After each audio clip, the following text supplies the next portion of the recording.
There is a certain kind of person who will open every app on their phone, except one. Messages, email, social media, the weather, twice. Every app except the one that shows their bank balance. They know exactly which one it is. It sits there on the screen in plain sight, and somehow their thumb always finds a reason to go somewhere else. Ask them about it, and they'll laugh it off. I'll check it later. They've been telling themselves later for 3 weeks. But later has a way of never quite arriving. Talk to enough of these people, and they all describe the same strange moment. The screen is right there. Checking would take 4 seconds, and something stops them. Here's what makes strange. It's usually not the people who don't care about money. It's often the people who care about it the most. Because somewhere along the way, for this kind of person, the number on that screen stopped being a balance and quietly became a verdict. This is the story of why some people simply can't look and what they're really afraid of, which, it turns out, was never quite about money at all. Let's start with how strange this behavior looks from the outside. Because on paper, it makes no sense. Checking a bank balance takes about 4 seconds. Open an app. Glance at a number. Close it. That's the whole task. It's one of the easiest things a person can do. And yet, for this kind of person, it can feel almost impossible. They'll answer difficult emails. They'll sit through awkward conversations. They'll handle problems far bigger than a number on a screen. But that one little figure, they'll dodge it for days, sometimes weeks. And if you pointed it out to them, they couldn't fully explain why. That's the first clue. When a smart, capable person avoids something this small, the reason is almost never the small thing itself. To understand it, we have to throw out the story most people believe. Because here's what we tend to assume about someone who never checks their balance. We assume they're irresponsible, that they're lazy, that they don't care, that they're just bad with money, that they lack discipline. And nearly every one of those assumptions turns out to be wrong. Watch what happens when we look closer. The person avoiding their balance is very often the one thinking about money the most. It's on their mind in the shower, on the drive home, at 2 in the morning, staring at the ceiling. That isn't someone who doesn't care. That's someone who cares so much, it has become painful to look directly at it. So the avoidance isn't carelessness. It's protection. The mind is doing what it does with anything that feels dangerous. It looks away. And once you understand how it looks away, the whole behavior starts to make perfect sense. So let's open up what's actually happening inside, one piece at a time. It's simpler than it sounds. The first piece is something psychologists call the ostrich effect. You know the old image, an ostrich burying its head in the sand to make a threat disappear. That's exactly what the brain does with money it's afraid of. If I don't look at it, maybe it isn't real. In normal life, this looks like leaving a letter unopened, or not stepping on the scale after a holiday. Not knowing simply feels safer than knowing. A bill hidden in a drawer can dominate an entire week without a single number ever being read. The second piece is the reason that fear feels so physical. To the nervous system, it stops feeling like an app. It starts feeling like a door. And behind that door, there might be relief, or there might be bad news. The brain doesn't know which. So it makes a snap decision. Keeping the door closed is safer than opening it. That tightness in the chest before checking, that's not weakness. That's an alarm system built for real danger, firing at a small piece of glass and code. The screen stops being something to read. It becomes something to survive. The third piece is the part almost no one expects. You'd think not knowing would feel lighter than bad news. It doesn't. The brain hates a question mark. An unknown threat keeps the alarm humming quietly in the background, all day, under everything else. This is why avoiding the balance never actually brings peace. The worry doesn't leave, it just goes underground. The unopened number starts taking up more space than the real number ever would. The mystery becomes heavier than the truth. The fourth piece explains why the fear is so lopsided. There's a rule in human psychology. Losing something hurts about twice as much as gaining the same thing feels good. Finding $20 is nice for a minute. Losing $20 ruins the afternoon. Same amount, very different weight. So when this person opens the app, their brain isn't hoping good news will feel wonderful. It's bracing for bad news to feel terrible. The possible pain looms larger than the possible relief. And the brain quietly votes, let's just not. And the fifth piece is the heaviest one. For this kind of person, the number has stopped being information. It has become a kind of report card, a score on whether they're responsible, whether they're a good partner, a good parent, a real adult, whether they're allowed to relax. When a single number carries all of that, opening the app isn't checking a balance anymore. It's asking in 4 seconds whether they're okay as a human being. No wonder the thumb hesitates. That's far too much weight for one small screen to hold. To see how these pieces play out in real life, it helps to look at a few people, different lives, the same quiet behavior. The first we'll call Daniel. Daniel has a good job, a decent salary, a nice enough flat, the kind of life that looks sorted from the outside. And Daniel hasn't properly checked his accounts in months. Not because he's broke, but because somewhere along the line, money stopped being about numbers for him and started being about how he was doing as a man. High number, he's winning. Low number, he's failing.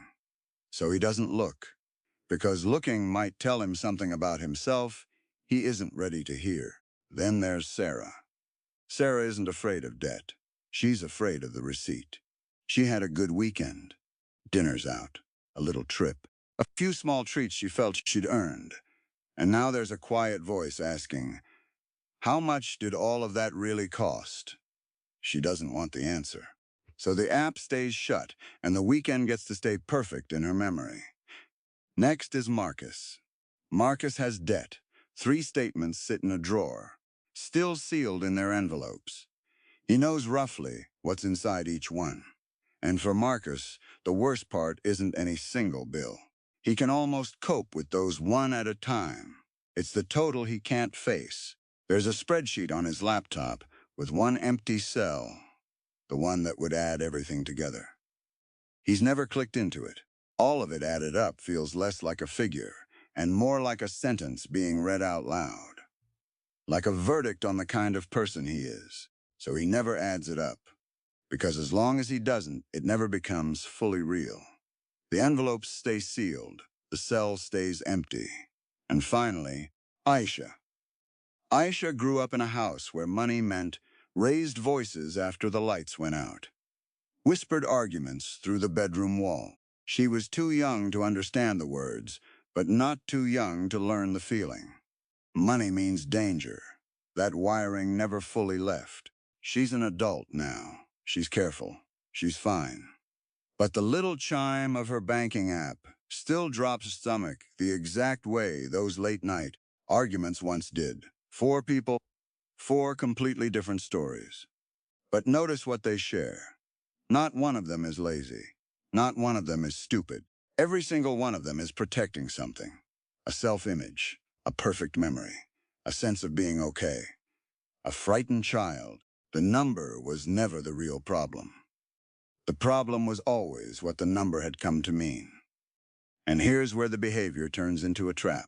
Because avoiding the number is supposed to make things better. And for a moment it does. There's real relief in closing that app. But watch what the relief actually does. It feels like worry, so they avoid. Avoiding brings relief. But the question mark doesn't disappear. It grows. Now the unknown feels even bigger. So checking feels even harder next time. And the loop tightens.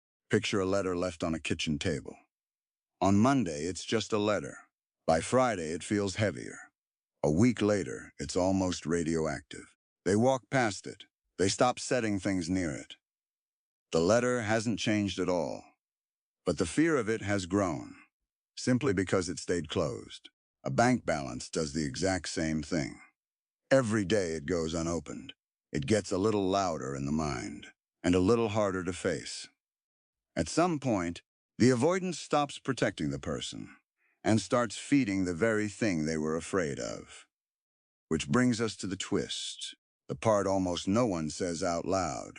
We assume the people who avoid money are the ones who don't take it seriously. It's the opposite. The people who avoid their bank balance the most are usually the ones who take money the most seriously of all. They're not careless with it. They've made it mean everything. It's become the measure of whether they're good enough. And when a number carries that much weight, of course, it can't be glanced at casually. They're not checking a balance. They're asking the universe whether they're allowed to feel okay. The problem was never that money didn't matter to them. The problem is that it came to matter in the wrong way. What works is almost never what people expect. Not budgeting tips, not just have more discipline. That misses the entire point. If the real problem is emotional, then the real fix has to be emotional too. And it tends to come down to 3 moves. Move 1, separate. Separate the number from the self. A balance is not a grade on a life. It is information. Just information. It tells a person exactly what is there. It says nothing about who they are. The day a low number stops meaning, I have failed, it becomes a great deal easier to look at. But separating the number from the self is only the first step. The people who actually break the loop tend to discover something most finance advice never mentions. Move 2, disarm. Lower the threat before opening the app. The people who manage this often name the feeling first. A quiet sentence, out loud or in their head. I'm about to feel nervous, and that's allowed. That tiny line tells the brain something important. This is a feeling, not an actual emergency. And they don't do it at midnight, when everything already feels heavy. They pick a calm, ordinary moment, a coffee in the morning, a set day each week. A monster is easiest to face in daylight. Move 3, neutralize. Make the act boring on purpose. Looking and fixing are 2 different jobs. Nobody has to solve their whole financial life. In the same breath, they check a balance. The only goal, at first, is to look.